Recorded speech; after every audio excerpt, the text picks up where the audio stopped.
back in the middle.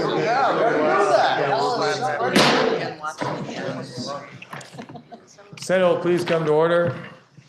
I bang a little hard just to help us wake back up, get ready for the final show. With that, are there any announcements? Seeing none, Senator from actually, we don't even need to suspend anything to take this one up. It's just ready to go. With that, we have up for consideration the report of Committee of Conference on H 883, an act relating to making appropriations for the support of government. The report is being handed out, but I think while it's being handed out, I could probably recognize the senator from Caledonia to discuss the report. That's a big bill.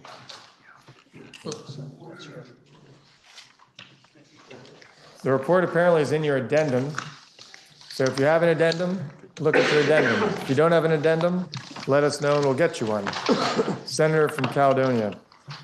Thank you, Mr. President. A number of documents that I'll just refer people to. First of all is the addendum, which you will find is really strike all, and it's the entire budget. For the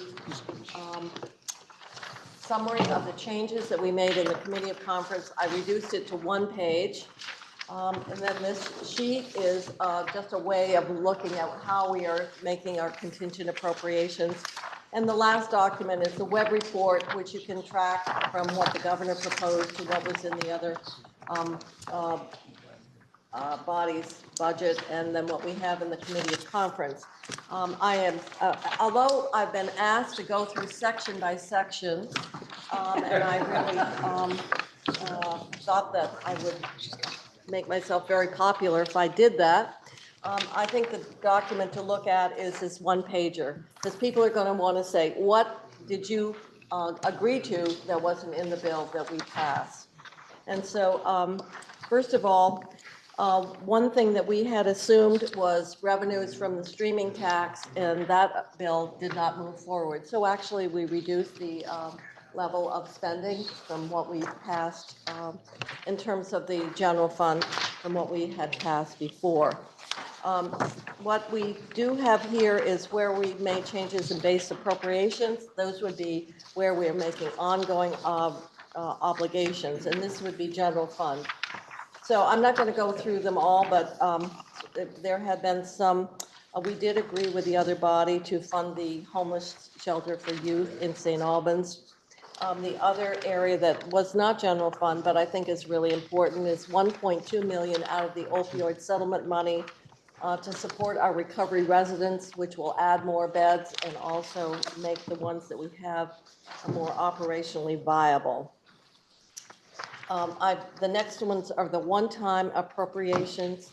And the one thing that you will see is that we had to make some changes simply to accommodate what was negotiated with the transportation bill.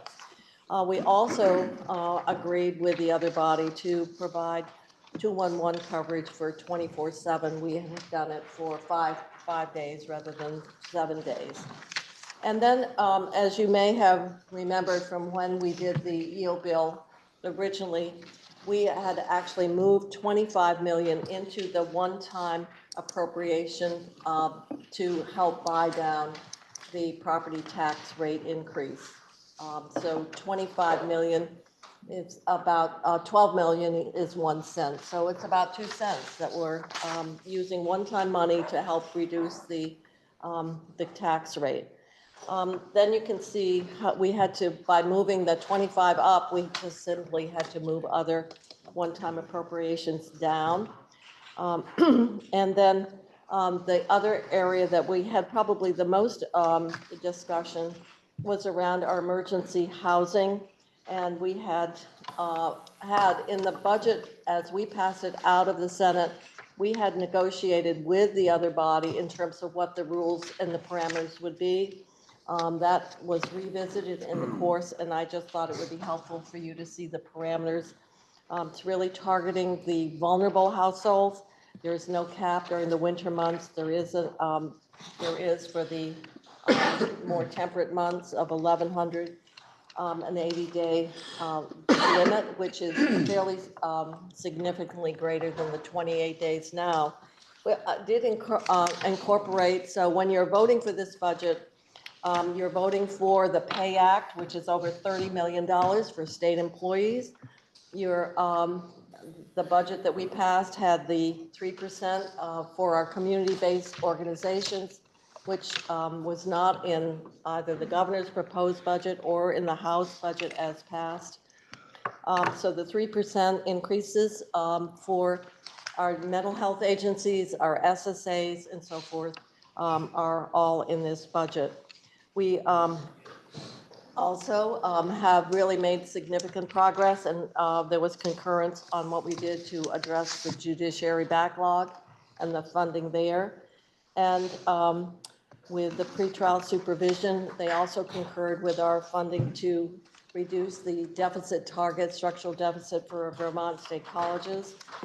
The other area that we did make some changes, and that was around childcare, and we are using $8 million of one-time money to go into our childcare reserve, which could help be like a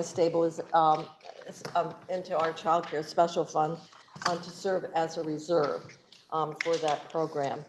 I would say that to a very large extent, the conference report, very little has changed in terms of what was passed by this body. So we're obviously spending a bit more than the governor recommended. The increases on broker fees and mutual funds was about $19 million. And with that, we've been able to substantially address our judiciary workload, give a 3% to our community-based organizations. We also have been able to do more on the housing. We're putting in more for the $10 million that's on the contingency for emergency housing. So with that, I believe that the only other thing you'll notice that we've crosswalked some other bills so that there were positions that were needed for the Superfund bill, and we've addressed that as well as natural resources stuff. So I think all the bills that were priorities here, we've been able to substantially address, including the work that we're doing on flood mitigation, strengthening our emergency response system, what we needed to do for our CTE and our literacy efforts. And we were able to do that, as I said, with a bit more money than the governor proposed, but in a way that we think does not have a significant impact on the taxpayers of the state. And so that is the committee conference report on the 2025 appropriations bill. Thank you. Question is, shall the Senate accept and adopt the report of the Committee of Conference on H 883, an act relating to making appropriations for the support of government? Senator from Chittenden Central. Thank you, Mr. President. The budget is the final and most definitive representation of our morals and our values. The things that we deem most important are the things that we guarantee funding for. Those we deem less so are given contingent funds or even no funding at all. Yes, this has been an incredibly challenging budget year, and I want to recognize all of the work that the Appropriations Committee did in the face of tough choices.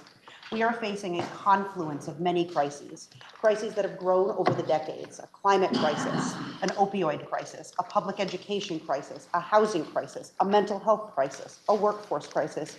Almost everything is in crisis.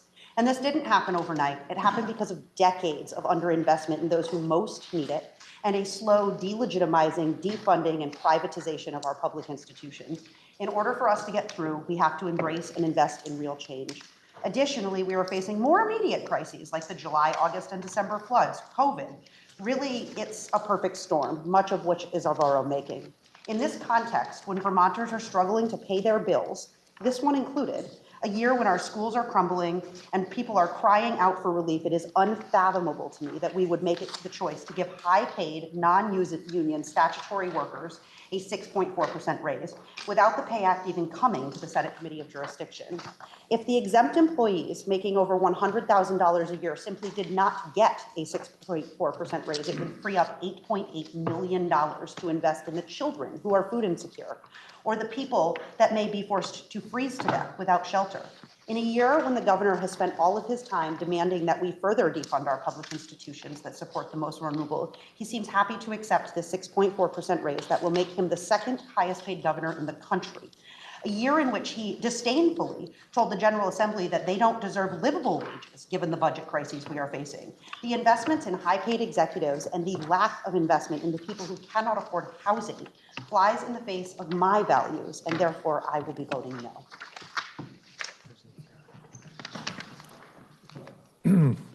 Question is, shall the Senate accept and adopt the Committee of Conference on H 883, an act relating to making appropriations for the support of government? Are you ready for the question? Roll call. Roll call has been requested by the Senator from Rutland. Are you ready for the question? If so, Secretary shall commence to call the roll.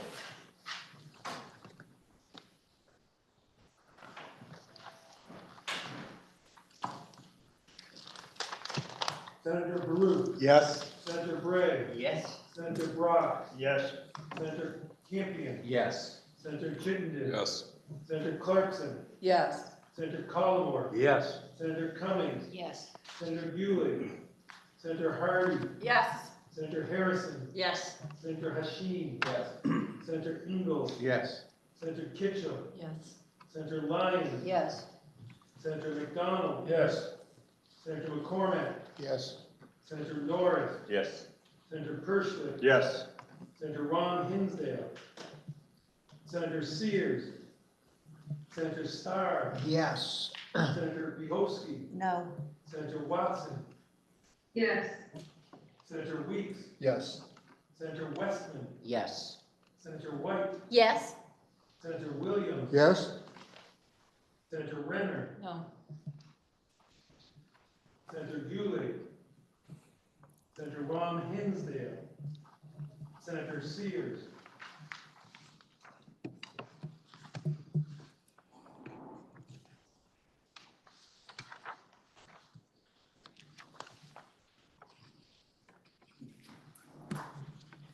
Please listen to the results of your vote. Those voting yea, 24, those voting nay, 2. And you have accepted and adopted the report of the Committee of Conference on H 883, an act relating to making appropriations for the support of government. Senator from Chittenden Central. Thank you, Mr. President. At this time, I would move that our rules be suspended in order to message the actions just taken on H 883 to the House forthwith. Now, the senator from Chittenden Central has moved that the Senate suspend its rules in order to message your actions taken on H 883 to the House forthwith. Are you ready for the question? If so, all those in favor, please indicate by saying aye. Aye. Those opposed indicate by saying nay. The ayes have it, and you have suspended your rules in order to message your action taken on H 883 to the House forthwith. We now have up for consideration JRS 56. Please listen to the reading of the resolution. JRS 56, Joint Resolution Relating to Final Adjournment of the General Assembly in 2024. Resolved by the Senate and House of Representatives that when the President of the Senate and the Speaker of the House of Representatives adjourn their respective houses on the 10th or 11th day of May 2024, they shall do so to reconvene on the 17th day of June 2024 at 10 o'clock in the forenoon if the governor should fail to approve and sign any bill, and should he return it to the House of Origin with his objections in writing after such adjournment. But if the governor should not so return any bill to either house, to be adjourned sine die. Now you've heard the resolution. The question is, shall the Senate adopt JRS 56? Are you ready for the question? If so, all those in favor, please indicate by saying aye. Aye. Those opposed indicate by saying nay. The ayes have it, and you have adopted JRS 56. Senator from Chittenden Central. Thank you, Mr. President. I believe this is the moment for Joint Rule 15 motion. Yes. I move pursuant to Joint Rule 15 that all bills passed by both the Senate and House be ordered delivered to the governor. I move that the Senate direct the Secretary to inform the House that the Senate has completed the business of the session and is ready to adjourn sine die pursuant to the provisions of JRS 56.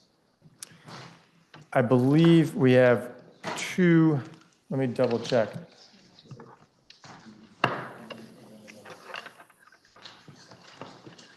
It's a little bit confusing on our sheet, but actually the first motion is simply, and I'll just state that this is what you've stated.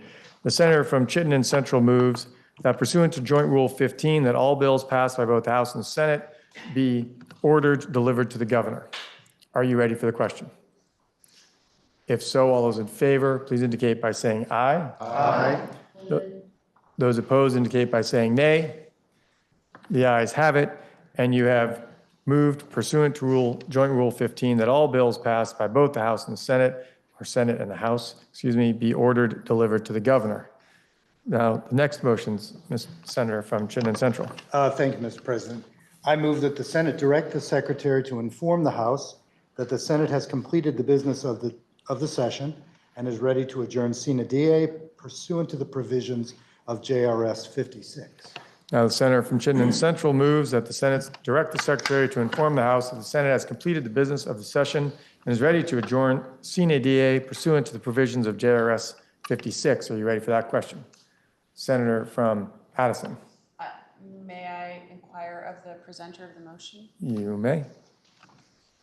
I believe, I'm not sure that sine die means that we're completely done. Didn't we want to adjourn until June 17th? The motion is pursuant to, well, would you care to answer the question? I Are would you defer familiar? to the The, Lieutenant Governor. it is sine die pursuant to the provisions of JRS 56, and in JRS 56, which was just read and adopted, it included that date of June 17th were the governor to veto any bills. Otherwise, it would be sine die till January. I just wanted to make sure that we didn't do something we didn't want to do. Thank you, The Mr. secretary is and the secretary's staff are very good at these things and have covered that. Now, the question is, the senator from Chittenden Central has moved that Senate direct the Secretary to inform the House that the Senate has completed the business of the session and is ready to adjourn sine die pursuant to the provisions of JRS 56. Are you ready for the question? If so, all's in favor, please indicate by saying aye. Aye. Those opposed indicate by saying nay. The ayes have it, and you have directed the Secretary to inform the House of all of that. With that, we will continue in session for a few moments, but this would be the appropriate time if the senator had remarks that they'd like to offer while the Secretary's office performs the duties that we just assigned to it. I believe the order of those remarks would be the Senate Minority Leader, the Senate Majority Leader, then myself, and then yourself. Sounds good. I'd like to recognize the Senator from Franklin. Thank you, Mr. President. As this session draws to a close, I want to thank my colleagues for their hard work on numerous issues. In all my years in the Senate, I've never seen a better organized or smoother run session.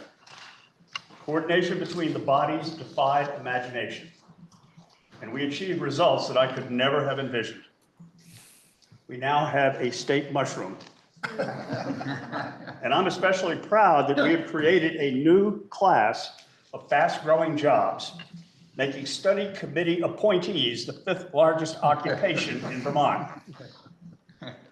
I'm sure Vermonters, our constituents, will be amazed when they learn how attuned we've been to their needs. They will recognize how well we've done in making Vermont more affordable, how we've created fast, easy-to-use solutions to the housing crisis, how we've implemented lasting measures to finally fix education funding, and that we've made all of us finally feel secure. And most Vermonters will be happy that we have tamed the property tax problem by limiting this year's increase to only double digits. as we return home, I'm confident that our constituents, the Vermonters we represent, will express to us their warm welcome and thank us personally for the magnificent job that we've done.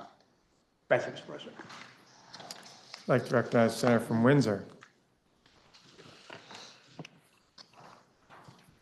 It's a hard one to follow.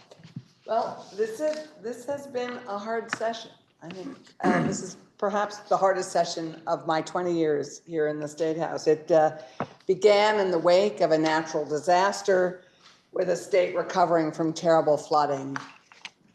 Despite these challenges, we have managed to accomplish a huge amount this session. Together, we've realized many of our top priorities. We actually managed to create a lot of support for our communities recovering from our flooding. We've managed to actually do something we've wanted to do for years, which is update Act 250 with some great housing additions, protect data privacy online. We've created a climate super fund to help the polluters pay. I mean, these are big things that we've done. We're improving public safety and expanding opportunities for our workforce. All work, I think, actually, we can take pride in. I am proud, actually, I'm most proud in many ways of how we work together. It's easy to forget that the vast majority of our bills, our decisions are unanimous. When we do disagree on an issue, we come together and continue to work productively forward. And I feel we are a model for how democracy at its best works. Thank you, Senators Mazza, McCormick, and Starr, for your over 100 years of public service to Vermont. Each of you has brought different and distinct gifts to the legislature, and you will be greatly missed. I'm so proud of our caucus. We're a big tent with a wide range of experience and opinions, but we pull together to pass some of the most important legislation, and I am so grateful for your hard work.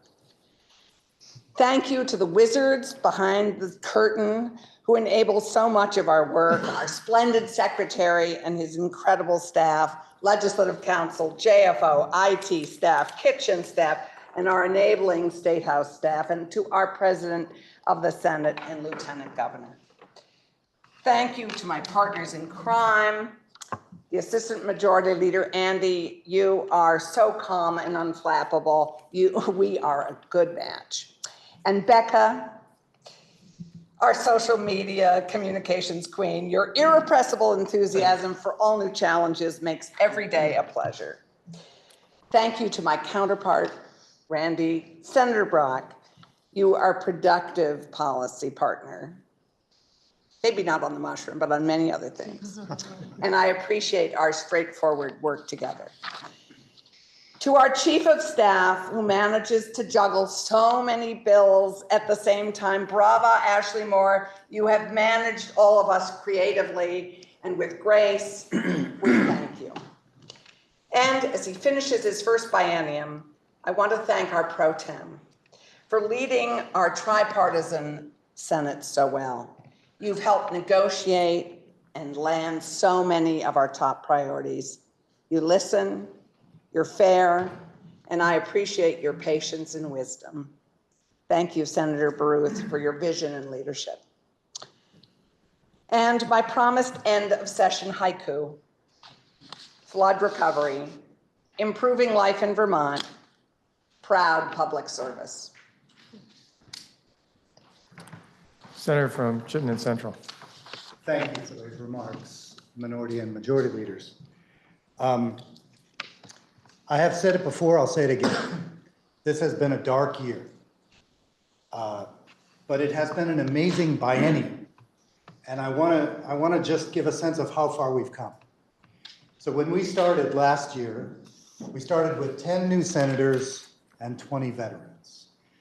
After flooding, after multiple emergencies, housing, opiate, public safety, taxes, flooding again, we finish with not 10 new senators and 20 veterans, but 29 veteran senators.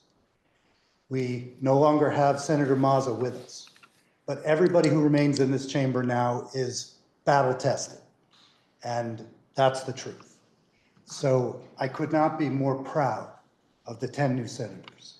They have done phenomenal work. The other thing I want to make sure that I say is that we have answered a challenge in terms of flooding and climate change to anyone's highest expectation. So we have passed legislation this year to help businesses immediately. The BGAP monies that went out, other monies that went out to municipalities with enough flexibility to allow them to use that money where necessary. If they wanted to match FEMA money, they could do that. If they needed for other things, they could do that. But beyond that, our Senate Natural Resources Committee looked 25, 30, 50 years into the future and passed S213 to protect river corridors, dams, wetlands, all of the things that will keep us safe in the new reality that we're experiencing.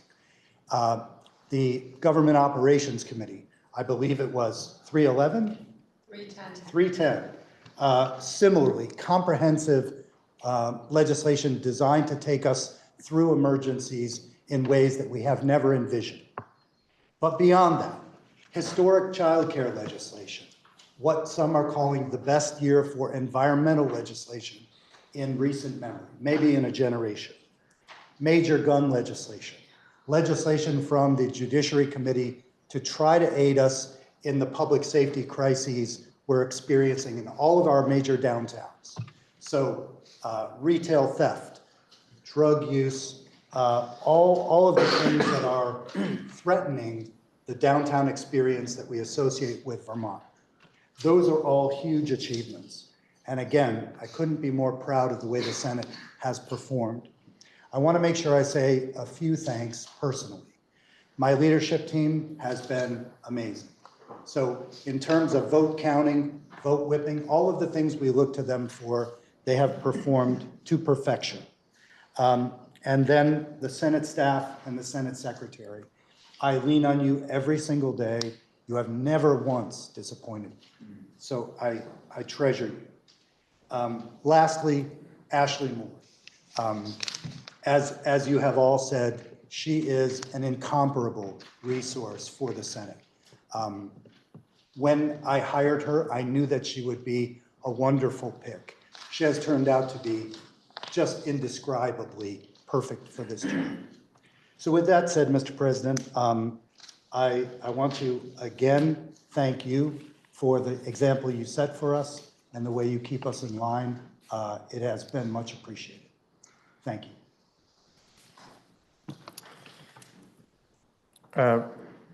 Well, I just also want to mention a few words. I want to thank you all for the privilege of being your town moderator, which is how I describe the job when I'm out around the state, because folks are familiar with that with their town meetings.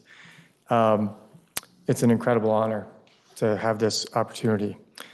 I do want to take a moment to acknowledge our three senators that we know are not returning next year. Senator Mazza is someone who I think about every day as I think about decorum, and I think about this body and the respect that it deserves and the respect that it has to earn from Vermonters in the deliberative process with respect for differences of opinion and making sure that it's a fair and open process for each and every one of your voices on behalf of your constituents to be heard. And I think about him every day that I'm up here in that empty chair. Senator McCormick, who is an incredible orator, who has such knowledge of history and brings the thread of time across the spectrum as we deal with the immediate moments of today in the context of the knowledge that we have from many other challenges that folks have faced. And Senator Starr, your leadership, I've served under you twice as vice chair in your committee in the House and vice chair here in the Senate. Your devotion to working people who provide food and sustenance in our state for decades is unmatchable. And the efforts over so many years to pull rabbits out of hats to keep successful agriculture in Vermont, I think of you as the soul of agriculture in Vermont in the political sphere and legislative body. And I just really want to honor all three of you with these remarks. Of course, you've already been mentioned, but Secretary Bloomer, Melissa, Chrissy, Penny, Helen, the work you do every day to make it so we look like we know what we're doing is critically important. And not only that we look like what we are doing is accurate, but that it is accurate, because these are the laws of the state of Vermont. And if we do not do our job properly, that can be challenged, and you keep us doing it well. Lisa did choose to go home, which is probably the smarter thing to do, but my chief of staff, I'd like to thank. Newsletters, calendars, keeping me on track as I bounce around, and I hope you recognize, of course, I think many of you do, that coffee and tea doesn't show up without her getting here early to have that coffee when you walk in the door to get your wheels greased. I was going to thank, I think you've thanked many, others have, but I don't know if our maintenance and custodial staff were mentioned, where every day we come into a clean building that usually has reasonable air and so forth. The Sergeant at Arms, of course, for keeping us safe, but also keeping things humming and scheduled, and the committee assistants that also keep each of your committees humming, and particularly two who often chose to watch our work every day with interest from Health and Welfare and Economic Development up in the balcony. They also went home. But I'm just going to close briefly by saying our peace, our economy, our communities are all strengthened when the general public has faith that this institution does its job in an open and fair way. That is the key to our democracy, and that is the key to, I would argue, all of us in this room holding the value of patriotism. Patriotism defined by the fact that we believe in the system, whether we get what we want or not. And that is challenged in our society in terms of how people view how it's supposed to work. I don't think anybody in this room got everything they wanted. Hopefully, everybody got something somewhere along the line, and it does vary. But the system is what we are here as a part of, and we honor that, and you honor that. So thank you for your work in that regard with respect to democracy and the congeniality between you all in the face of extraordinarily difficult situations and decisions with disparate opinions, and that you maintain your grace and your respect for each other and the people of Vermont. Thank you. Senator from Chittenden Central. Thank you, Mr. President. At this time, I move that the President appoint a committee of 3 senators to inform the governor that the Senate has completed the business of the session and is ready to adjourn sine die pursuant to the provisions of JRS 56.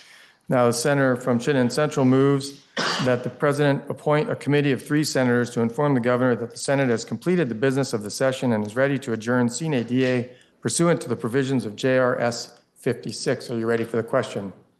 If so, all those in favor, please indicate by saying aye. Aye. Those opposed indicate by saying nay. The ayes have it, and you have passed the motion of the senator from Chittenden Central. With that, the president appoints Senators McCormick, Senator Starr, and Senator Baruth to inform the governor pursuant to provisions of JRS 56 that we have completed the work of the session.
And yes, I'm breaking the rules.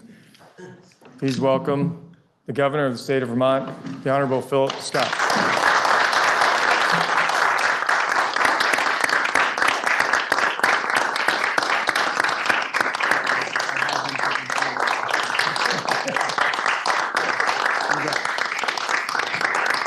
Thank you very much.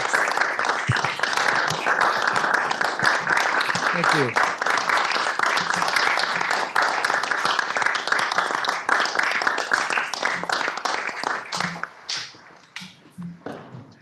Mr. President, Pro Tem Baruth, Leader Clarkson, Leader Brock, and members of the Senate. There's no doubt it's been a challenging few years for us. At the beginning of the biennium, we were still recovering from the pandemic, and then in between, we were hit by a natural disaster, the flood of '23. When I addressed you back in January, I talked about the people of Vermont who have stepped up for their neighbors and their communities. Since then, we've seen and heard many other examples, including many stories coming from you, to highlight some of your constituents who just wanted to do some good. Folks like Tracy Simon in Chelsea, who volunteered to be the emergency management director and spent hundreds of hours helping our neighbors during last summer's flood. And Mike Gonaville, who helps kids in Northfield get exercise and spend time with a multi-generational group of walkers and veterans. And there's Nick Monty from Arlington, who goes above and beyond to support local causes and promote the Bennington region. And then there's Dr. Butch, who's well known throughout Washington County, not only for his 40 years providing care as a doctor, but also for his mentorship and support for hockey teams of all ages. In the State of the State, I encourage Vermonters to think about ways they can contribute, to carry the torch, and keep the things they care about going strong. Whether that's youth sports, the local theater, fire department or rescue squads, Rotary, Elks, Moose, and Lions clubs. Or running for office, stepping up to serve, as you have all done. Too many leave it to others to take these roles on, assuming someone else will do it. So I want to thank each one of you for serving here in the building. Whether we agree on issues or not, you stepped up and taken on this responsibility, which I know isn't always easy. I want to take a moment to thank a few committee chairs in particular for working closely with my team over the last couple of years. Senator Sears, Campion, Ingalls, Starr, Rom Hinsdale, Mazza, and of course, Senator Kitchell. And I also want to highlight 3 senators, as Lieutenant Governor did, who I served with when I was in the chamber, who I've heard won't be returning next year. And forgive me if there are more of you, I just haven't heard yet. First, 24 years ago, when I was elected to the Senate, my very first chair was Senator Dick McCormick on natural resources. I didn't know anything about politics or being a senator. All I knew was that I was going to be serving in the minority with a Democratic governor. I'll always be thankful for how welcoming and inclusive Senator McCormick was. I don't think it'll surprise anyone here, but we didn't and still don't agree on every issue. But he always made sure my perspective was heard. And I wish I'd kept all the hilarious notes he sent to me and many others in this chamber. He made sure I felt like I was part of the work, even though we were from different parties. There was a lesson I took with me, how to treat members of a committee, when I became the chair of the institutions a few years later. So Dick, I want to thank you for your decades of service to Vermonters. You've truly, truly made a difference. Next, I've worked with Representative Starr and then Senator Starr for over 20 years. During that time, he's been such a strong supporter for the Northeast Kingdom and agriculture throughout Vermont. Bobby has always been willing to do what he thinks is right and has been a voice for common sense and Vermont values. Back in 2005, Bobby was a new senator joining our ranks. To be honest, I wasn't sure how I felt about that. First of all, he was coming from the House. You may not realize it, but sometimes there's a bit of tension between the two bodies. It's not always about you against me. But I was especially concerned because Bobby was one of the more crafty House members. But he and I shared something unique. We both had CDLs and both owned equipment and light trucks. And Bobby completely won me over when he was running a load near Three Rivers, Quebec, right before our session started in January of 2006. He was in a fiery crash, not of his doing. There was also a young woman involved, trapped in the car and on fire. Without hesitation, Bobby ran to her aid and saved her life. That told me everything I needed to know about Bobby, and we've been good friends ever since. So I want to once again thank you, Senator, for everything you've done for Vermont and that young woman from Quebec. Lastly, I want to acknowledge another senator who is near and dear to many of us, Senator Mazza. As you know, he's like family to me. And by the way, I still talk to him 2 to 3 times a week. He called me 2 nights ago out of the blue. And believe me, he's watching what everyone is doing very closely. As soon as I got to this building as a newcomer, Senator Mazza took me under his wing. It didn't matter that I was a Republican and he was a Democrat. He put his faith and trust in me as I did with him. And he hasn't left my side in 24 years since.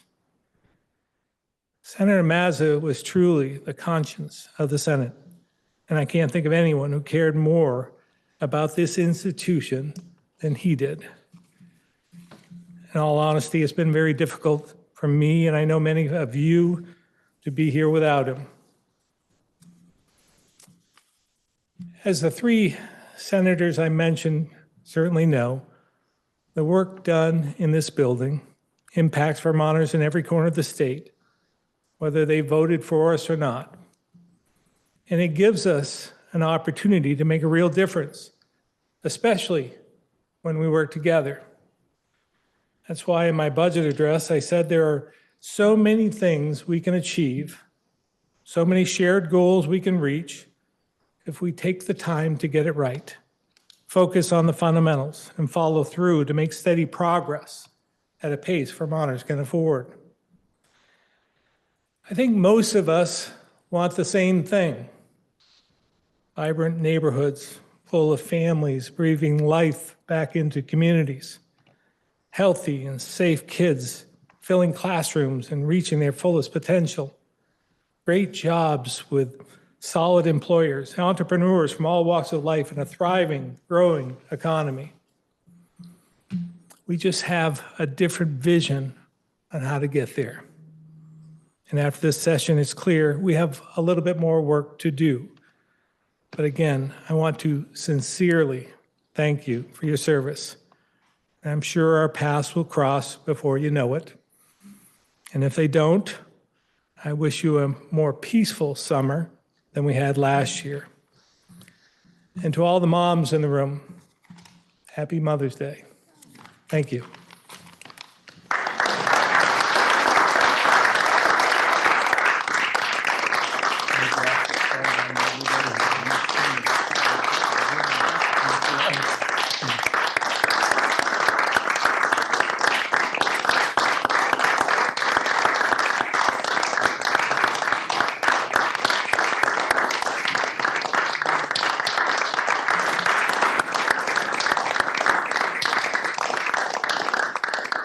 Would the committee please reassemble to escort the governor out of the chamber?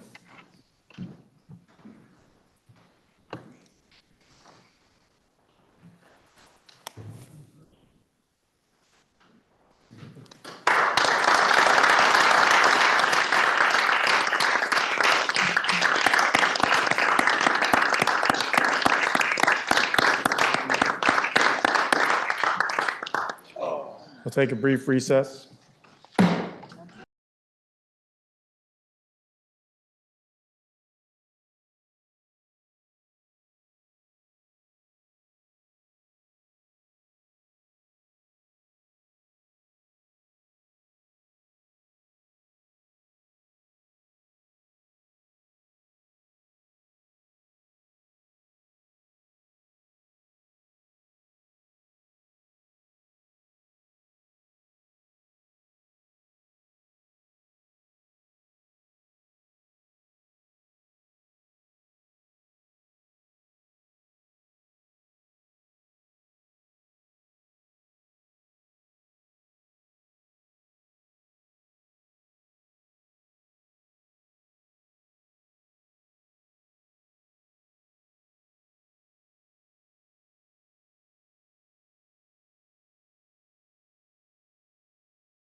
They still, the House wants to talk about their budget.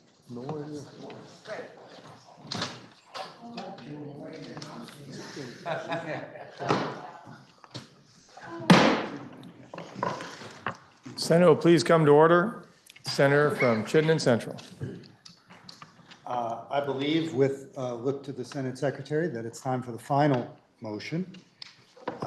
At this time, I move that the Senate do now adjourn sine die pursuant to the provisions of JRS 56.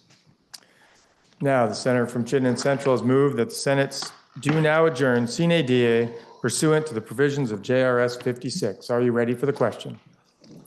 If so, all those in favor, please indicate by saying aye. Aye. All those opposed indicate by saying nay. The ayes have it, and you have voted to adjourn sine die pursuant to the provisions of JRS 56.